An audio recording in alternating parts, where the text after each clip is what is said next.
Saudara yang kasih Tuhan, kasih kita terima secara cuma-cuma dari Tuhan. Tapi kasih, saudara, saya mau beritahukan buat saudara bahwa kasih itu yang kita terima, bukan kita hanya terima untuk kita sendiri, tapi Tuhan mau supaya kita juga mengerti dan kita juga melakukan tindakan kasih kepada orang lain. Shalom jemaat dikasih oleh Tuhan. Haleluya, saya percaya sukacita dari Allah senantiasa melingkupi kehidupan kita. Amin. Haleluya. Hari ini kita akan kembali memuji, memuliakan Tuhan. Saya minta semua untuk bersungguh-sungguh memuji dan memuliakan nama Tuhan. Baik yang di tempat ini, baik yang di rumah, kuasa Allah ada bersama kita. Haleluya. Mari kita bersatu di dalam doa. Terima kasih Bapa yang baik, Allah yang berkuasa, Allah yang maha tinggi. Kami sembah Tuhan, Bapa yang maha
Tuhan,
Engkau baik bagi kehidupan kami Tuhan. Selalu baru rahmat-Mu Tuhan. Oleh sebab itu Tuhan, hati kami mau memuji-Mu, hati kami mau lebih lagi menyembah-Mu Tuhan. Haleluya, kembali kita akan menyembah Tuhan. Mari siapkan seluruh hati kita, kita mau memuji Dia Allah yang besar. Mari senangkan hati Tuhan. Dia mendengar setiap seruan kita, Dia mendengar setiap pujian penyembahan kita. Haleluya. Terima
Biar jiwa kami senantiasa memuji-Mu Tuhan, meninggikan nama-Mu Bapa yang baik. Sebab Engkau Allah yang besar, Allah yang terindah Tuhan.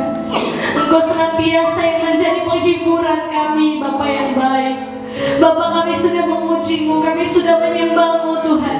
Dalam setiap pujian kami, penyembahan kami menyenangkan hati-Mu Bapa. Dalam pelayanan kami Tuhan mempermuliakan nama-Mu Tuhan.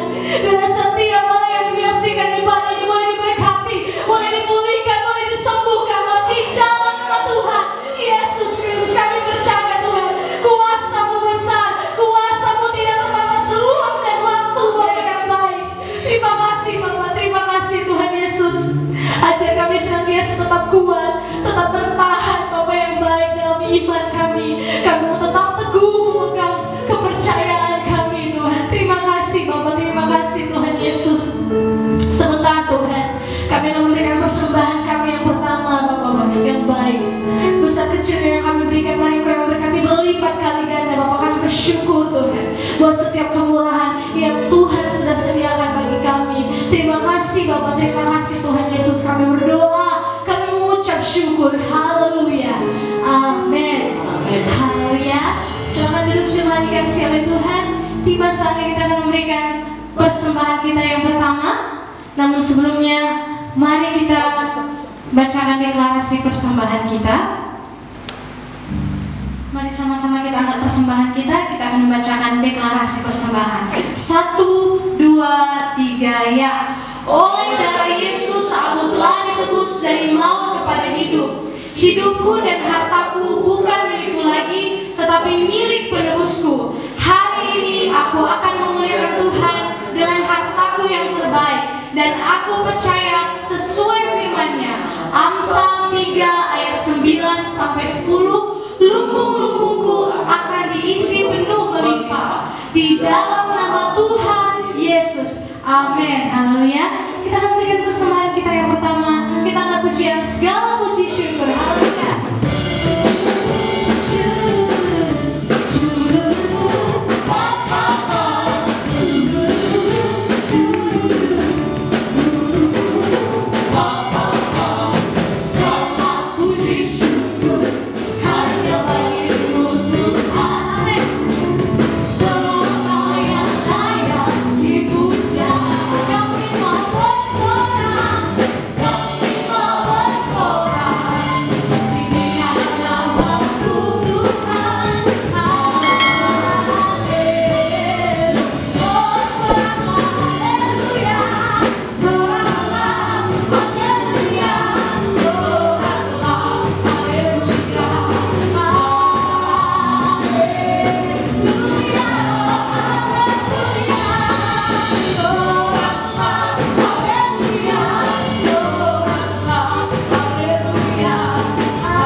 Dari Batam selaku gembala rakyat kita. Haleluya. Semoga firman Tuhan dapat memberkati kita semua.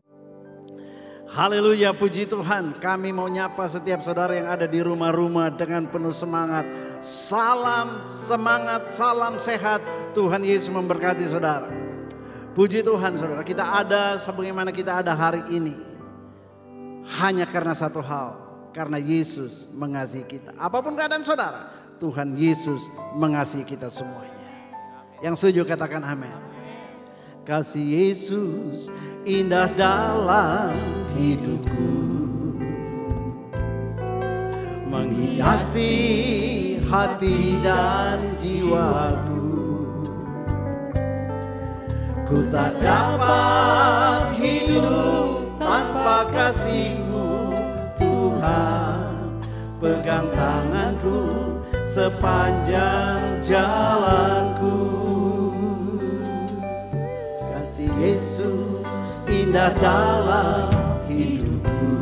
Terima kasih Tuhan Yesus, menghiasi hati dan jiwaku.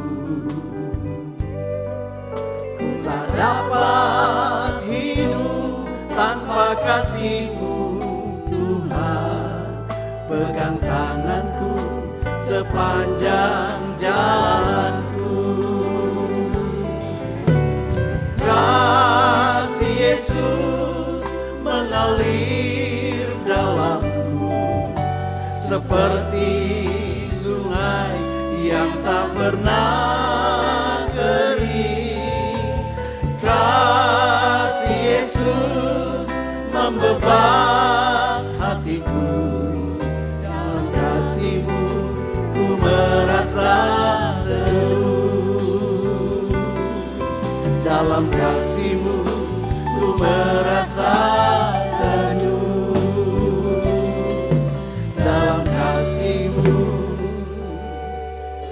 ku merasa teduh.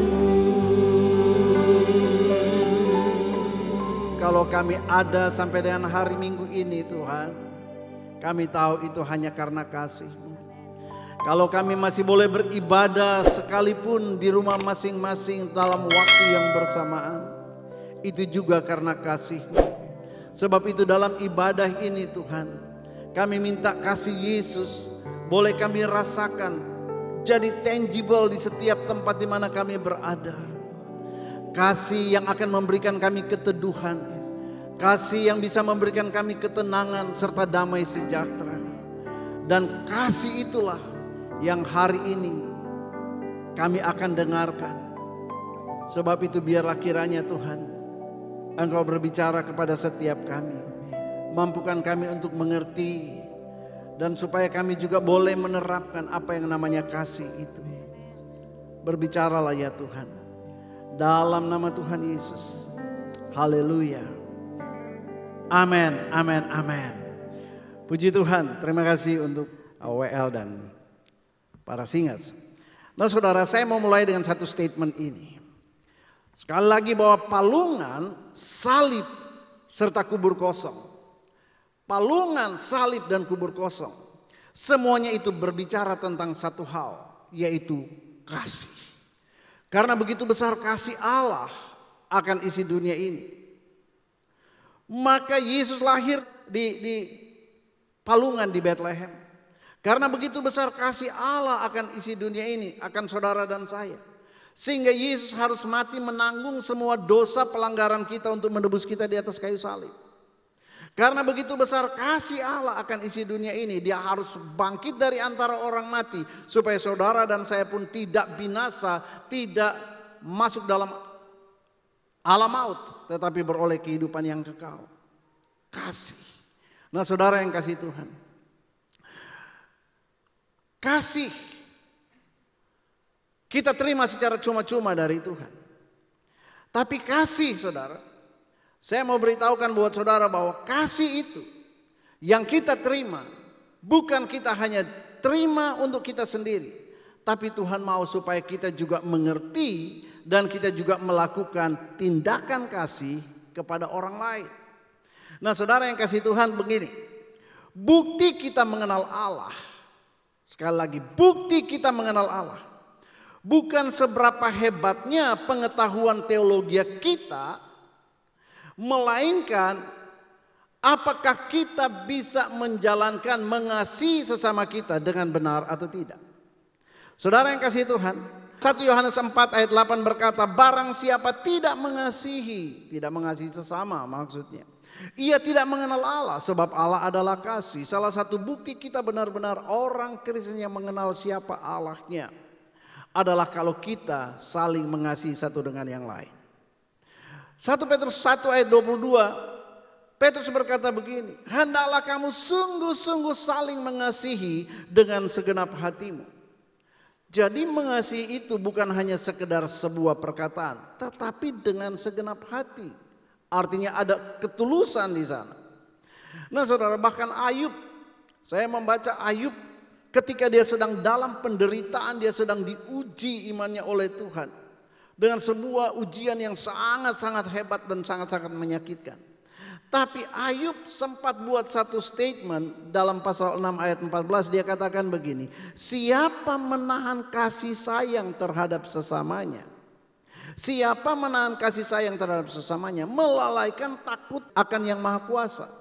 Artinya bukti bahwa kita juga takut akan Tuhan, kita harus tidak boleh menahan kasih sayang yang kita bisa bagikan kepada orang lain. Nah saudara, itu sebabnya sebelum saya lanjutkan, saya perlu sampaikan kepada saudara beberapa hal, khususnya laporan, supaya Anda bisa mengerti dan melihat bagaimana gereja kita karena kasih Yesus juga, sehingga kita bisa dalam beberapa tahun ini melakukan banyak hal untuk menunjukkan kasih Yesus yang ada di dalam kita ke tengah-tengah masyarakat, komunitas dan kota kita. Nah saudara, tetapi saya kira itu semuanya saudara sudah tahu banyak, tetapi yang khususnya selama kita ada stay at home di dalam hari-hari ini, saya perlu laporkan buat saudara supaya Anda juga tahu bahwa gereja kita bukan tidak melakukan apa-apa, sekalipun saya belum pernah mengumumkan secara jelas, tapi saya kira ini penting juga supaya saudara jemaat bisa mengerti bahwa gereja kita melakukan panggilannya sebagai gereja. Nah saudara, kita melakukan banyak hal sekalipun kita tidak melakukannya dengan pakai nama kita sendiri, tetapi kita yang bergerak juga dana dari kita, diantaranya kita bekerja sama dengan Persekutuan Gereja-Gereja Pantekosta di Indonesia untuk membantu di rumah sakit yang menangani COVID-19. Saudara, dan dana yang kita alirkan ke sana lumayan juga, bisa bicara ratusan juta, mulai dari APD dan ada juga imunos yang untuk mempercepat imun itu ada, dan itu kita akan segera bagikan lagi. Dan juga kita bekerja bersama-sama dengan Badan Pekerja Daerah GBI Kepri. Terutama kita masuk ke daerah-daerah di mana ada banyak sekali gereja-gereja kecil yang terdampak. Saudara, hamba-hamba Tuhan yang melayani di sana tidak ada lagi ibadah, mereka tidak bisa online dan mereka tidak punya penghasilan sementara mereka masih perlu hidup, dan kami ada di sana bersama-sama dengan Gereja Bethel Indonesia. Belum lagi saudara, di tengah-tengah jemaat kalau Anda tergabung dalam family care, tentu Anda itu tahu, dan sampai sehari ini saya mendapatkan laporan sudah sekitar 600-700 orang yang dibantu, dan kami memberikan bantuan itu sifatnya per 14 hari, isinya beras, minyak dan gula, dan kami hitung kebutuhan harian setiap kepala. Nah, dan itu artinya kami tidak menghitung paket, tapi kami menghitung kepala, karena kalau ada satu rumah dengan 4 orang, artinya ada 4 kepala. Sebenarnya bukan 4 kepala, 4 perut ya. Nah, kami hitung seperti itu. Terima satu paket isinya beda dengan yang cuma seorang diri. Dan sekarang kita sudah masuk pada gelombang yang kedua. Gelombang yang pertama saya dapat laporan kita kalau beras saja sudah sekitar 3 ton dan masih ada 4 ton akan keluar lagi untuk gelombang berikutnya. Dan saudara, tujuannya ini adalah supaya mereka bisa tertangani. Memang ada bantuan dari pemerintah dan gereja tidak bermaksud mengambil alih tanggung jawab pemerintah, tidak. Tetapi kami mengisi celah-celah yang tidak bisa terisi karena memang ada keterbatasan dalam pendistribusian juga. Tentu saja ada banyak error di sana sini sehingga jangan sampai ada jemaat yang tidak kebagian. Tapi kalau misalnya ada jemaat yang kita sudah berikan, kemudian juga kebetulan RT RW-nya juga datang kasih memberikan, ya puji Tuhan, itu rezeki buat dia. Tetapi itulah untuk selengkapnya Anda bisa klik ke www.gbitapka.com. Di situ ada laporan jelas sehingga Anda tahu apa yang sudah kita lakukan untuk bersama-sama menghadapi COVID-19 ini. Nah, baik saudara, mari saya akan lanjutkan dengan apa yang kita akan renungkan hari ini. Saya mau bicara tentang kasih, bagaimana supaya kita bisa mengerti dan menerapkan kasih itu. Nah saudara, dalam Yohanes pasal 12 ayat 1-9 saya mau ajak kita membacanya. Yohanes 12 ayat 1-9, demikian firman Tuhan. 6 hari sebelum Paskah, Yesus datang ke Betania, tempat tinggal Lazarus yang dibangkitkan Yesus dari antara orang mati. Nah saudara, Yesus membangkitkan Lazarus dicatat di pasal sebelumnya, pasal 11. Kalau menurut para ahli, bahwa kejadian pasal 12 ini itu terjadi kurang lebih 1 bulan setelah peristiwa Lazarus dibangkitkan. Anda camkan ini dulu baik-baik.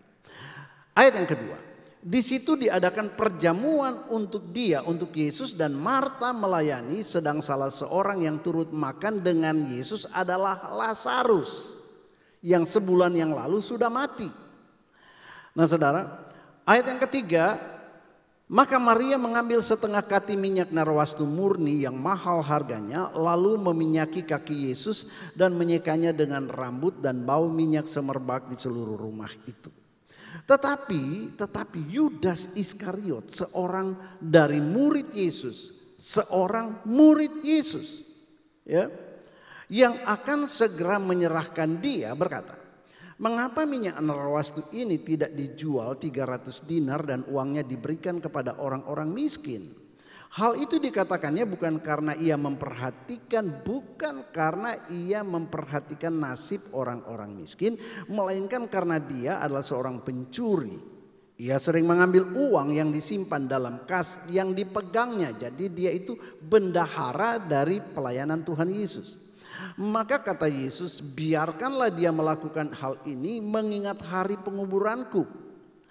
Karena orang-orang miskin selalu ada pada kamu, tetapi aku tidak akan selalu ada pada kamu. 9, sejumlah besar orang Yahudi mendengar bahwa Yesus ada di sana, dan mereka datang bukan hanya karena Yesus, melainkan juga untuk melihat Lazarus yang telah dibangkitkan dari antara orang mati. Bayangkan, ini ada satu kehebohan di kampung namanya Betania, karena di situ sebulan yang lalu terjadi peristiwa luar biasa, Yesus membangkitkan Lazarus, dan hari itu rumah itu sedang menyambut, ada acara syukuran mungkin kalau istilah kita sekarang, makan malam bersama dengan Tuhan Yesus. Nah dari ayat yang kita baca tadi, hari ini kita akan belajar sebuah pelajaran dari ayat-ayat ini, yang dimana kita akan melihat dua karakter murid Yesus. Gurunya sama tapi muridnya berbeda. Nah saudara, yang dua karakter ini sangat berbeda. Yang satu Maria, yang satu Yudas. Nah saudara, Maria dan Yudas sama-sama murid Yesus, tetapi mereka dalam kehidupan sehari-hari dikendalikan oleh dua roh yang berbeda. Saudara, Maria dikendalikan oleh roh murah hati, sementara Yudas itu dikendalikan oleh roh mementingkan diri sendiri atau roh yang egois. Nah saudara, pada dasarnya setiap manusia itu kita dilahirkan egois. Anda lihat anak-anak kecil, tidak ada yang belajar ajarin mereka untuk egois. Tapi ketika mereka bermain dengan teman-temannya, sebentar tertawa, sebentar sudah bertengkar, dan kita akan mendengarkan biasanya apa yang mereka pertengkarkan adalah mainan. Saudara, satu akan berkata, ini punyaku, yang lain berkata, ini punyaku. Dan saudara, itulah yang terjadi di anak-anak kecil, membuktikan bahwa kita terlahir egois yang dengan mentalitas punyaku, milikku. Nah, itulah roh yang lain yang mengendalikan kehidupan, bukan hanya orang-orang yang lain, tetapi termasuk juga murid-murid Yesus seperti Yudas. Yudas dikendalikan oleh roh ini punyaku, roh mementingkan diri sendiri. Sementara Maria itu dikendalikan oleh roh yang murah hati. Nanti kita akan melihat kenapa Maria memiliki roh ini. Nah, Tuhan sendiri berkata, Tuhan Yesus berkata dalam Lukas pasal 6 ayat 36, Tuhan bilang begini, hendaklah kamu itu murah hati sama seperti Bapamu murah hati. Jadi Tuhan memberikan teladan, dia mau supaya setiap anak Tuhan, orang yang sudah ditebus, memiliki yang namanya murah hati. Orang yang murah hati adalah orang yang mudah jatuh belas kasihan kepada orang lain. Itu orang yang murah hati. Nah, orang yang murah hati dan orang yang egois itu punya dua sifat yang berbeda. Orang yang murah hati itu biasanya punya sifat boros luar biasa kalau untuk Tuhan. Tetapi kalau orang yang egois, Dia pelit luar biasa. Untuk Tuhan juga dia pelit, dia hitungan. Termasuk buat diri sendiri. Nah itu sebabnya Alkitab berkata, ada orang-orang yang dikaruniakan hak untuk memiliki tetapi tidak untuk menikmati. Yaitu orang-orang seperti itu. Nah kita akan belajar dari firman Tuhan ini tentang Maria dan Yudas. Nah Alkitab berkata bahwa Maria mempersembahkan kepada Yesus itu semua hasil kerjanya dalam 1 tahun. Itu borosnya luar biasa. Sehingga Yudas tuh bilang begini, ngapain lu boros-boros kayak gitu? Kan pakai otak. Ngapain itu cuman dituang lagi ke badannya Tuhan Yesus dan sampai ke lantai sebagainya. Itu boros. Kamu mesti pakai hikmat. Jual saja dapat 300 dinar, bagi-bagi sama orang miskin. Oh kelihatannya luar biasa, dermawan banget. Tetapi sebenarnya tidak demikian karena Alkitab berkata bahwa Yudas itu sendiri sebenarnya seorang pencuri. Pencuri adalah seorang yang egois yang hanya mementingkan diri sendiri tetapi mengorbankan orang lain. Padahal Yesus datang ke dalam dunia memberikan kepada kita segala yang dia miliki termasuk nyawanya. Because love. Karena kasih. Nah saudara, wanita ini melakukannya luar biasa. Dia memberi kepada Tuhan Yesus dengan extraordinary seluruh yang dihasilkan dalam 1 tahun, bukan jumlah yang sedikit. Itu sebabnya Yesus sempat bilang begini dalam Markus pasal 14. Yesus bilang sesungguhnya di mana saja Injil diberitakan di seluruh dunia termasuk hari ini. Maka apa yang dilakukan oleh perempuan ini adalah untuk mengingat dia, mengingat Yesus. Saudara, Yesus mau supaya apa yang dilakukan oleh wanita ini, Maria ini, yang lahir dari hati yang berkemurahan bagi Tuhan, yang boros untuk Tuhan. Tuhan bilang dia mau supaya yang ini nggak boleh dilupakan. Yesus berkata bahwa aku aja tidak pernah akan melupakan apa yang dilakukan oleh perempuan ini. Karena yang dia lakukan ini adalah dia sedang mengurapi aku, mempersiapkan hari kematianku. Dikatakan bahwa Maria mengurapi Yesus kira-kira 6 hari sebelum kematiannya. Sebelum Yesus mati, dikuburkan dan bangkit dari antara orang mati. Saudara, tahu nggak saudara, Tuhan Yesus mati, bangkit, dikuburkan mati dan bangkit itu buat siapa? Buat dirinya sendiri, buat Maria, buat pendeta Hani Andris, buat setiap jemaat yang ada di rumah yang sedang mendengarkan. Yesus melakukan itu semua dan Tuhan Yesus bilang begini, ada kaitannya pemberian seorang yang murah hati dengan apa yang kita alami sampai dengan hari ini. Nanti kita akan melihat, saudara, sementara roh egois, roh mentalitas, itu mentalitas aku punya, itu sebaliknya. Orang-orang sekalipun dikatakan Yudas itu murid Yesus, tidak sedikit juga murid-murid Yesus yang seperti ini dan sangat mudah dikenal dari perkataan mereka dan tindakan mereka. Contohnya, apa saja yang mau dilakukan oleh orang lain itu selalu dikritik. Tidak suka melihat ada orang lain diberkati loh. Waktu itu Maria membawa persembahan yang extraordinary banyak sekali. Tetapi bukan diberikan sama Yudas, mau dikasih sama Tuhan Yesus. Ketika melihat ada orang lain yang digerakkan oleh Tuhan untuk memberkati salah satu pekerjaan Tuhan, memberkati salah satu gereja, maka seringkali ada yang sewot. Nah ini seperti Yudas. Ngapain kamu bawa perpuluhanmu di sana? Ngapain kamu itu nanti dipakai oleh ini, pakai oleh itu, saudara? Banyak sekali kita lihat di media sosial seperti ini. Padahal orang itu memberikan karena dia ingin mengucapkan terima kasih kepada Tuhan untuk apa yang Tuhan sudah lakukan bagi dia. Nah untuk mengerti ini saudara, saya mau ajak saudara untuk mengerti juga apa yang menjadi latar belakang kenapa Maria memberikan persembahan yang begitu besar. Saudara tahu kenapa? Karena begini, lihat apa yang terjadi di pasal yang ke-11. Di pasal yang ke-11 itu kira-kira 1 bulan sebelumnya, sebelum peristiwa pasal 12, itu terjadi Lazarus saudara Maria mati.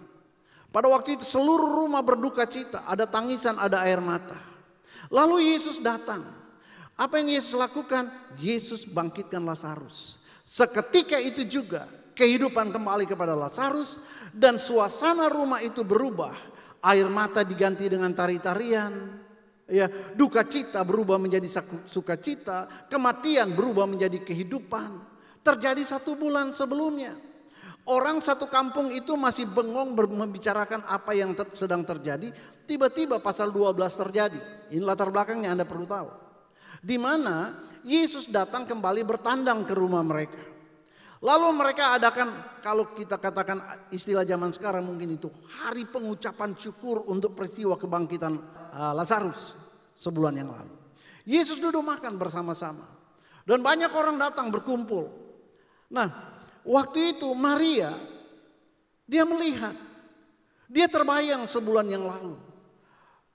Dia tidak tahan, dia terharu melihat saudaranya Lazarus sebulan yang lalu sudah berulat di dalam kuburan. Malam ini sedang duduk di samping, hatinya tidak tahan melihat Lazarus saudara yang dia kasihi itu sedang makan sambil ngobrol dengan Tuhan Yesus, sambil senyum sampai ketawa.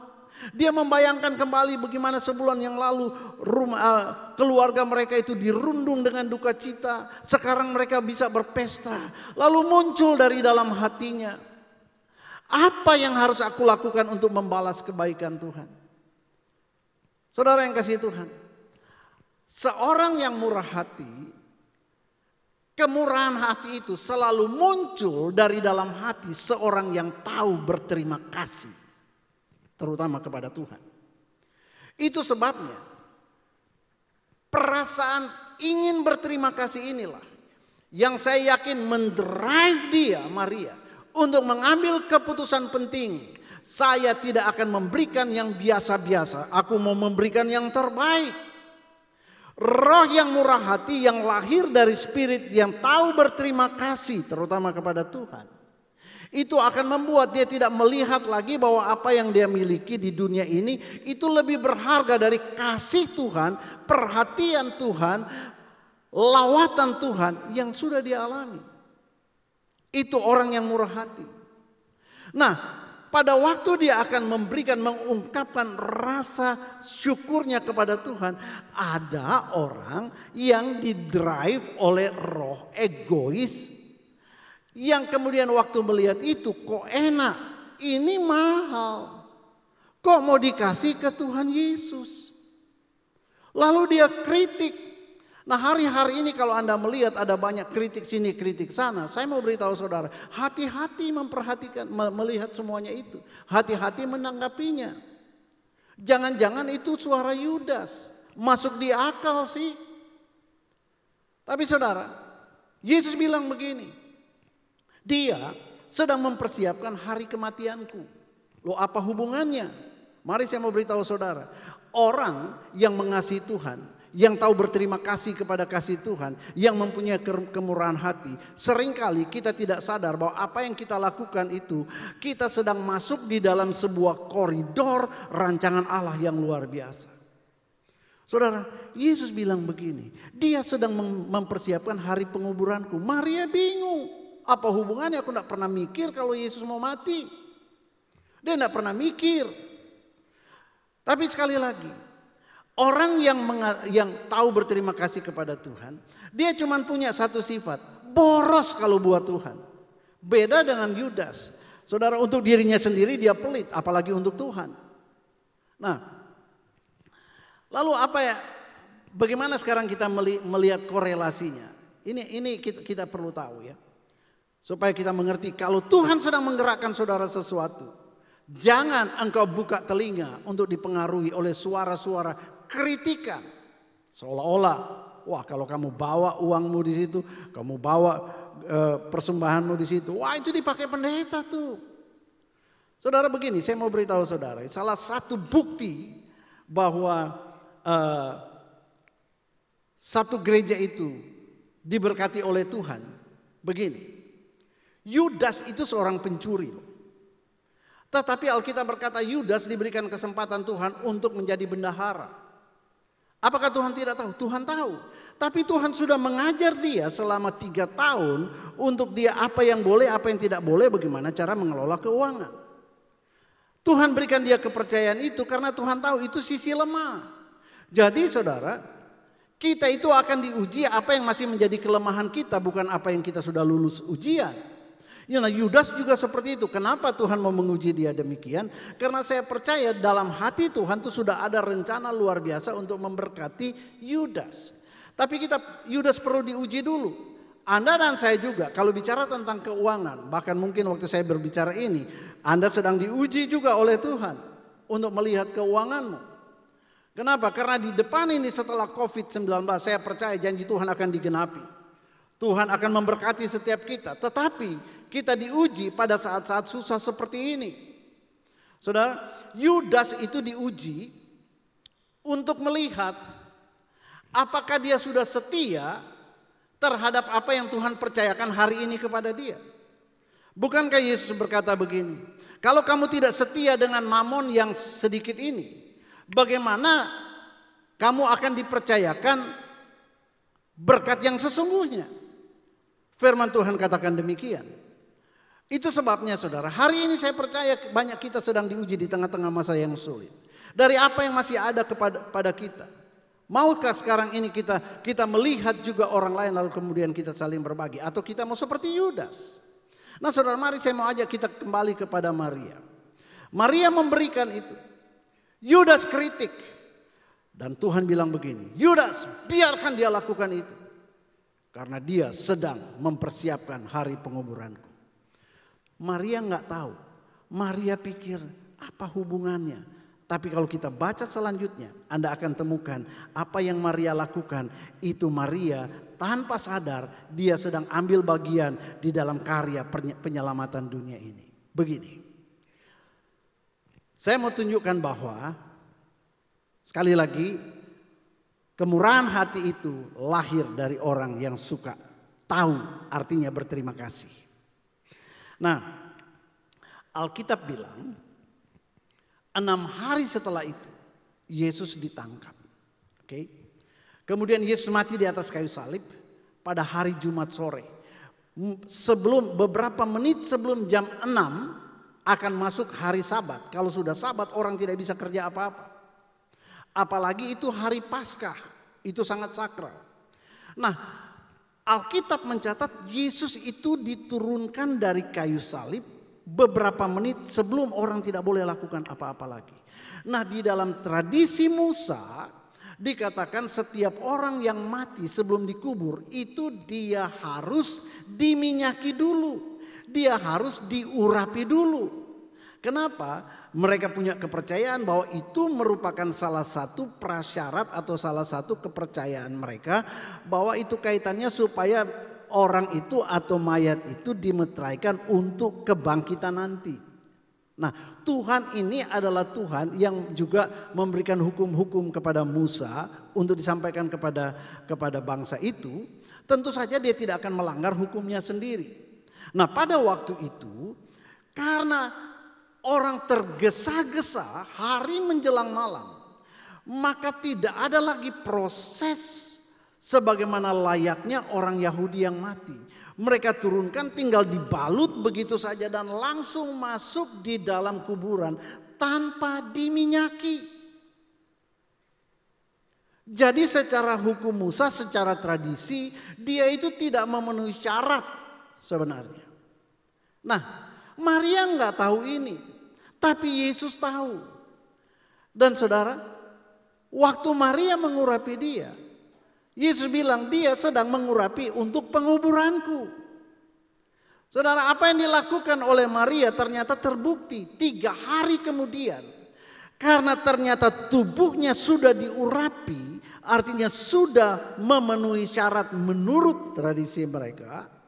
Maka di hari yang ketiga, Yesus itu berhak untuk menggulingkan batu kuburan.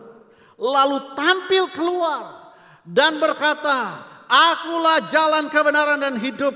Barang siapa yang datang kepadaku, kalau kamu percaya kepadaku, kamu akan beroleh kehidupan yang kekal."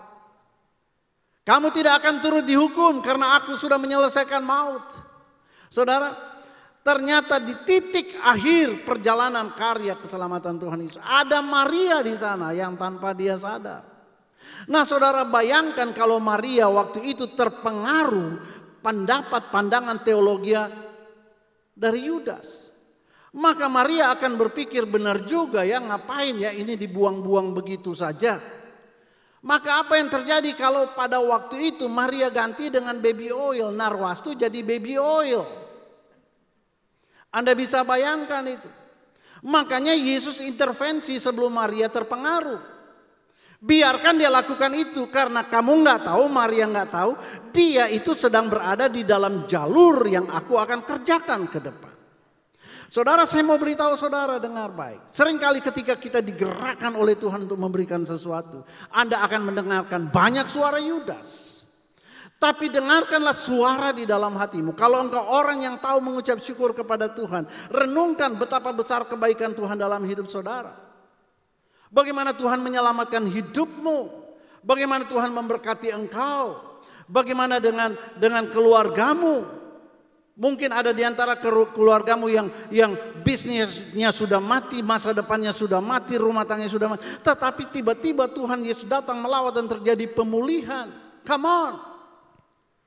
Jadilah seperti Maria, seorang yang punya murah hati, kemurahan hati yang keluar dari sifat yang tahu berterima kasih.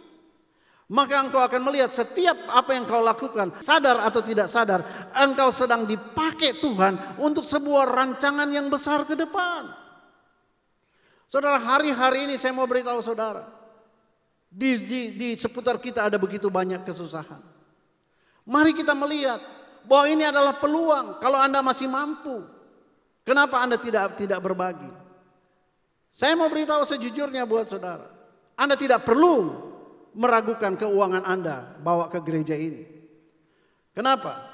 Karena kalau Yudas diuji untuk mengetahui kesetiaan dan kebenaran dia untuk mengelola keuangan, maka saudara, kalau gereja ini tidak mengelola dengan benar, kalau mungkin ada dalam pikiranmu, wah ini bikin kayak Pak Hani aja. Saudara, gereja ini tidak seperti ini. So, ada dua hal kenapa saya mesti hati-hati sekali dalam mengelola keuangan ini. Ada dua alasan saya. Yang pertama, karena saya tidak mau masuk neraka. Tapi yang kedua, karena saya juga tidak mau masuk penjara. Itu sebabnya gereja ini, khususnya di induk ya, kalau cabang-cabang semua sudah mengelola sendiri. Tapi di induk kita ini, saya selalu pegang apa yang diajarkan oleh gembala pembina saya, Bapak Rohani saya, Pak Niko. Saudara, saya tidak pernah hitung persembahan, nggak pernah. Kita punya tim, para diakan dan diakonis, selesai ibadah mereka yang hitung. Kemudian mereka dokumentasikan, lalu uangnya cashnya diserahkan ke kasir dan juga dengan berkas dokumentasinya semuanya. Dan kasir itu kepada bendahara gereja. Anda perlu tahu bahwa kita punya gereja ini, khususnya yang di bawah pengembalaan saya di Batam Center dan kemudian di Upper Room juga, itu bendaharanya total ada 3 loh. Dan mereka bukan orang-orang biasa. Mereka orang-orang profesional yang luar biasa. Satu di antaranya adalah direktur keuangan dari salah satu perusahaan multinasional yang ada di Batam. Dan dia udah puluhan tahun bekerja di situ. Mereka kerja secara volunteer, tanpa digaji. Mereka bukan bawahan saya nggak bisa dikte. Saudara, kemudian ada satu lagi, dia manajer akuntansi dari salah satu hotel, chain hotel yang besar di Singapura.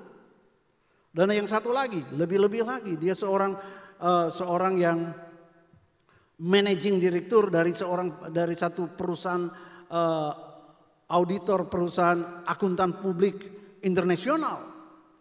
Mereka itu ada di sana. Saya tidak bisa menandatangani cek sendiri, harus bersama-sama dengan mereka.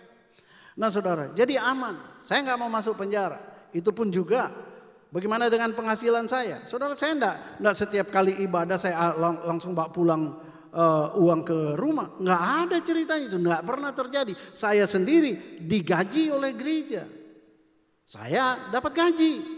Nah saudara, dan semua gaji saya lapor. Sekali lagi saya enggak mau masuk penjara. Saya adalah wajib pajak yang baik. Semua yang saya terima saya laporkan ke pajak. Dan yang mengerjakan pajak saya bukan saya sendiri. Saya pun pakai seorang profesional, konsultan pajak, bukan jemaat kita. Tapi dia mengerjakan untuk saya dan saya terbuka semuanya. Jadi saudara, kalaupun ada suara-suara selentingan model-model Yudas, saya mau beritahu saudara, kita ini seperti ini kita pengelolaan keuangannya. Nah, makanya gereja ini diberkati sampai dengan hari ini. Nah, saudara, saya kembali ke apa yang sedang terjadi hari-hari ini. Saya sangat percaya begini, Allah turut bekerja dalam segala hal untuk mendatangkan kebaikan. Mari lihat ketika dalam masa corona ini semuanya dalam keadaan sulit. Mari lihat dengan kacamata yang berbeda.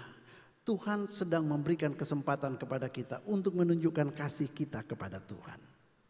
Mari kita pikirkan apa yang harus kita lakukan untuk membalas kasih setia Tuhan. Kalau saya mau jujur dengan saudara, sejak kita tidak ada ibadah ini, memang banyak jemaat secara numerik cukup banyak, tetapi banyak juga yang masih jemaat simpatisan, jemaat-jemaat yang jemaat-jemaat tamu ya, sehingga memang mereka tidak punya komitmen untuk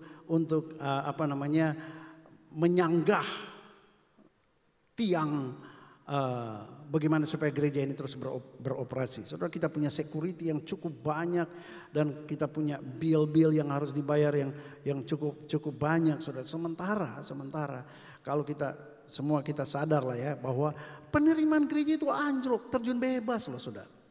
Tapi biaya harus tetap keluar. Nah, tapi ini kenyataan. Walaupun demikian tidak ada alasan buat saya untuk tidak juga berbagi, tidak memperhatikan jemaat yang sedang susah. Saya justru melihat ini sebagai satu peluang di mana Tuhan sedang menguji kita. Bagaimana kita mengelola dari apa yang ada ini. Supaya Tuhan bisa melihat apakah kita cukup setia. Dan mengelolanya dengan baik, dengan benar. Karena setelah virus corona ini, saya sangat percaya Tuhan akan menggenapi janjinya. Kita akan dibawa dalam satu masa, naik dan tidak turun di dalam segala hal. Jadi kepala dan bukan ekor, tapi mari kita bersama-sama. Kalau saya katakan gereja ini bukan berarti saya secara pribadi, tapi kita semuanya. Saya berdoa supaya setiap saudara yang bisnisnya dilindungi oleh Tuhan. Kalau mereka punya proyek, punya piutang tagihan supaya Tuhan memberkati juga klien-klien mereka, sehingga klien mereka diberkati, mereka tidak nunggak kepada saudara-saudara yang itu bagian kami untuk mendoakan. Tapi mari kita sama-sama. Saya ingin mengetuk hati saudara, jangan jadi egois. Ketika dalam keadaan susah engkau berkata sama-sama susah. Saudara, memang kita harus lebih bijaksana mengatur keuangan. Tapi Maria, apa yang dilakukan Maria? Dia sama Tuhan, dia boros. Saudara, orang yang tahu berterima kasih kepada kebaikan Tuhan, dia tidak akan hitungan dengan Tuhan. Daud, saudara ingat waktu sebelum dia mati. Saudara, saya pernah baca satu penelitian dikatakan begini. Daud untuk membalas kebaikan Tuhan dalam hidupnya, dia menyediakan sebelum dia mati barang-barang untuk membangun bait Allah, nilainya 21 miliar dolar kalau dihitung. Bah. Anaknya Salomo pada waktu mentabiskan bait Allah, persyaratannya itu cukup 1 ekor lembu untuk dipersembahkan pada Tuhan. Tapi Salomo begitu boros. Karena dia ingin membalas kebaikan Tuhan. Siapakah dia sehingga Tuhan mempercayakan seperti itu? Dia bawa 1000 ekor lembu. Dia berikan sama Tuhan. Orang bilang ini kalau punya perusahaan peternakan langsung bangkrut nih usahanya. 1000 bro. Tapi dia berikan. Dia tidak hitungan dengan Tuhan. Nah saudara.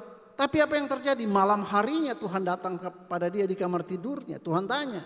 Lu mau minta apa? Lalu Salomo bilang begini, Tuhan engkau sudah berikan banyak.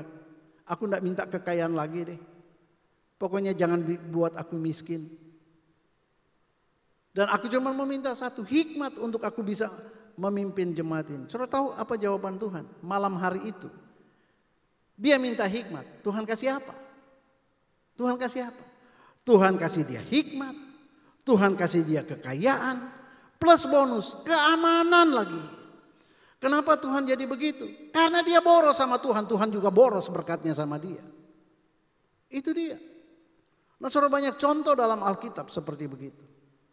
Tapi bukan cuma berbicara tentang sesuatu yang besar. Di samping Maria ada seorang perempuan, janda pula. Dikatakan begini, satu hari Yesus datang ke bait Allah. Dan Yesus tidak langsung masuk duduk di dalam. Dia tunggu di depan pintu, persis dia berdiri di depan kotak persembahan. Dia memperhatikan orang-orang kaya masuk, pejabat-pejabat masuk, bagaimana uang segebok masuk di dalam kotak persembahan. Kalau perlu agak dilempar biar suaranya keras, boom, itu. Tuhan perhatikan setiap apa yang kau berikan buat dia. Berarti Tuhan concern bagaimana kita mengelola dan bagaimana kita mempersembahkan sesuatu. Lalu masuk seorang janda miskin. Malu-malu dia lihat. Aduh, ada orang ini. Mungkin dia tutup sendiri sedikit pakai punggung supaya tidak kelihatan berapa yang dia mau masukin. Tapi namanya juga uang logam kecil. Enggak bisa disuruh diam. Kalau uang kertas bisa kali enggak bunyi. Dia taruh pelan-pelan, bunyi juga. Klinding, klinding, klinding. Saya percaya dia lihat, mungkin dia senyum. Tapi Tuhan Yesus manggut, dia pergi, langsung Tuhan panggil murid-muridnya. Kamu tahu, dari semua orang yang masuk, yang memberikan persembahan yang begitu besar, janda miskin itu dia memberikan yang extraordinary, itu yang paling luar biasa dan itu yang menggugah hati saya. Murid-muridnya tanya, loh emang berapa? 2 peser. Lah 2 peser berapa jumlahnya? Tuhan bilang tapi dia memberikan dari apa yang dia miliki. Tepat seperti Maria. Maria bukan orang kaya. Dia simpan uang selama 1 tahun kerja untuk beli itu. Waktu Yesus datang dia mau berterima kasih. Dia berikan semuanya dan itulah yang menggugah, yang menyentuh hati Yesus. Saya tidak berbicara tentang jumlah. Tapi hati seorang yang tahu berterima kasih kepada Tuhan. Mari kita melihat bahwa di hari-hari seperti ini Anda mengucap syukur karena engkau masih bisa makan. Tapi mari lihat mereka yang sudah tidak bisa makan. Dan lihatlah dari kacamata bahwa Tuhan justru sedang memanggil kita di sana. Yuk kita sama-sama berbuat sesuatu. Saudara, kalau ada banyak orang yang berkata begini, kita lakukan aja sendiri-sendiri. Kalau kita bawa ke gereja, yang dapat muka juga gereja. Saudara, ini bukan soal muka atau belakang. Tapi ini soal kita mengasihi Yesus atau tidak. Soal kita takut akan Tuhan atau tidak. Soal kita mengenal Bapa kita sebagai Bapa yang penuh kasih atau tidak. Itu persoalannya. Nah saudara, kalau memang engkau mau murni, tidak mau ini, ya sudah. Kalau Anda mau pergi berbagi-bagi, kasih tinggal handphone dan kamera di rumah. Mau? Itu sebabnya Yesus melihat apa yang kita beri. Yesus memperhatikan apa yang kita berikan. Kalau engkau berikan dengan hati yang murah hati, karena engkau mau mengucap syukur kepada Tuhan, engkau tanya Tuhan, Tuhan apa yang harus aku lakukan? Apa yang harus aku lakukan seorang diri? Apa yang aku harus lakukan bersama-sama dengan gereja sebagai representasi perwakilan kerajaan Allah di kota kita? Maka saya percaya kita akan bersama-sama melalui masa-masa sukar ini. Dan Tuhan akan tersentuh dengan apa yang kita lakukan bersama-sama. Dimanapun Anda berada, saya ucapkan terima kasih untuk setiap kontribusi yang Anda berikan ya, selama ini dan pada waktu-waktu yang lalu. Dan mari kita melakukan terus menjelang hari Tuhan yang sudah semakin dekat itu. Kita tundukkan kepala, kita berdoa. Bapa di surga, terima kasih Tuhan, hamba-Mu boleh berhenti. Tetapi biarlah Roh Kudus Engkau terus menjelaskan kepada kami. Berikan kepada kami hati yang tahu berterima kasih. Supaya dari dalam hati itu muncul sebuah karakter sifat Bapa kami, yaitu murah hati. Supaya dengan demikian kami boleh melakukan apa yang Tuhan Yesus katakan. Hendaklah kamu murah hati, sama seperti Bapamu yang di sorga adalah murah hati. Tuhan, kami tahu kemurahan hati itu tidak diukur dari jumlah, tapi diukur dari bagaimana ketulusan kami, kesetiaan kami, dan kasih kami kepadamu. Terima kasih Tuhan Yesus. Berkati setiap umat-Mu. Amin. Ya, kita sudah diberkati dengan firman Tuhan yang luar biasa. Kami ucapkan terima kasih banyak buat Bapak Pendeta Ani Andres. Tuhan memberkati dengan luar biasa. Bapak Ibu Saudara sekalian, kita siapkan persembahan kita yang kedua. Sembari menyiapkan, saya sampaikan beberapa pengumuman. Pertama, saudara, kita akan ambil puasa selama 20 hari, mulai tanggal 10 Mei sampai hari Pentakosta. Kita berdoa puasa setiap hari untuk pencurahan kuasa Roh Kudus.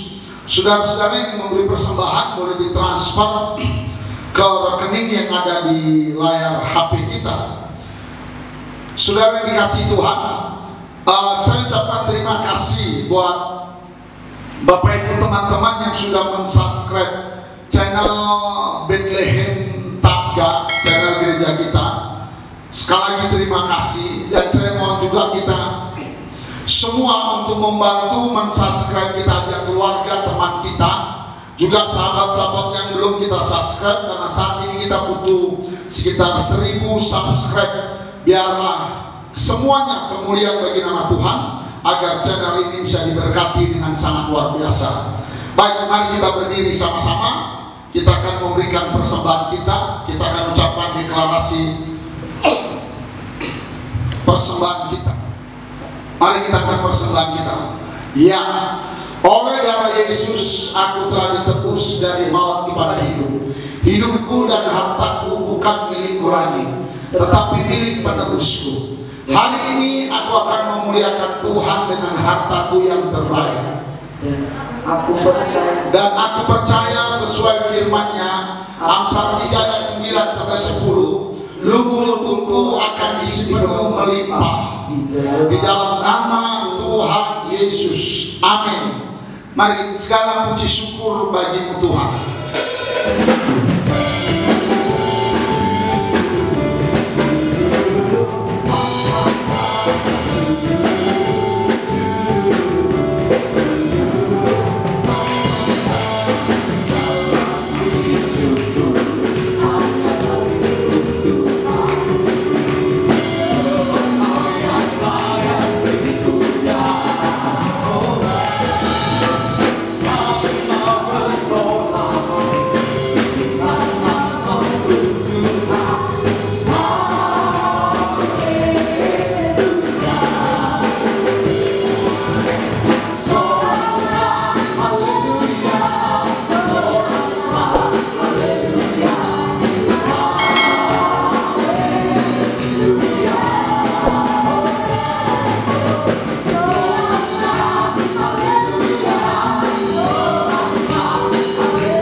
Kita ada ibadah hari Selasa malam online dan Kamis.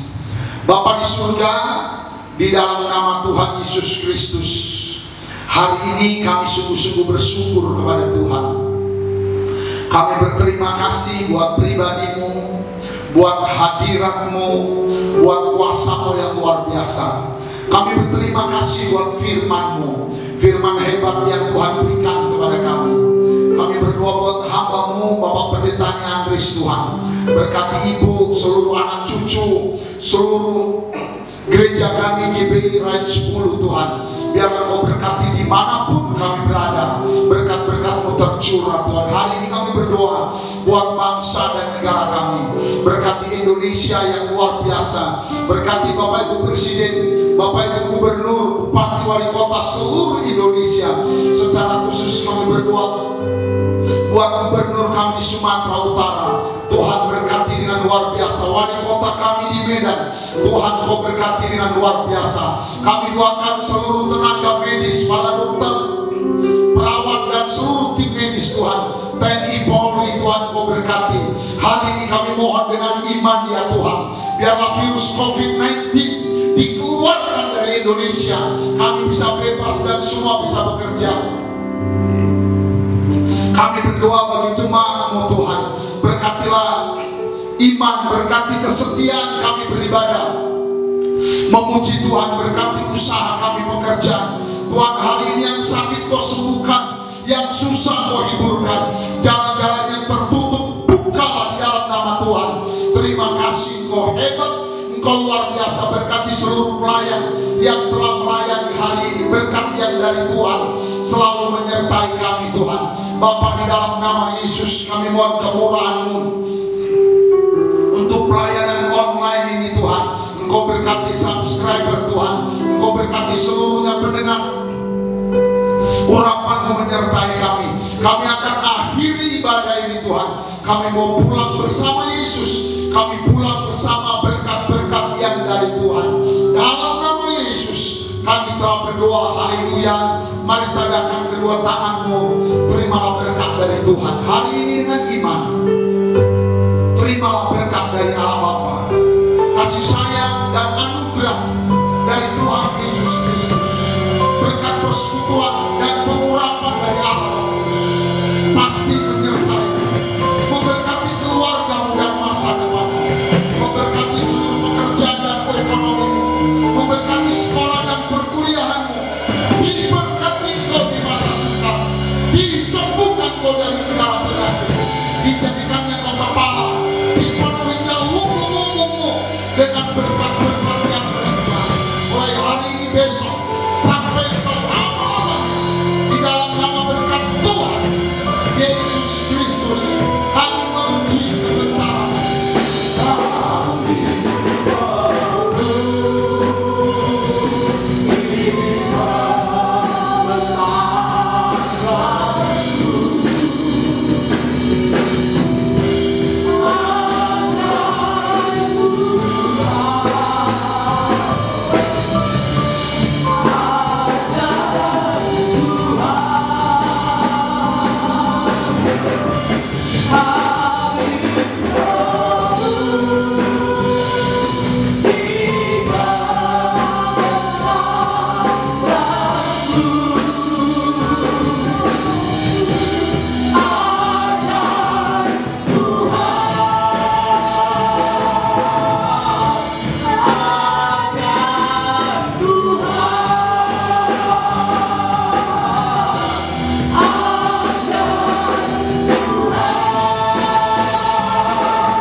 Saudara yang di rumah-rumah, tetap di rumah. Kita doakan bangsa dan negara kita. Tuhan membuatmu selalu berhasil. Amin.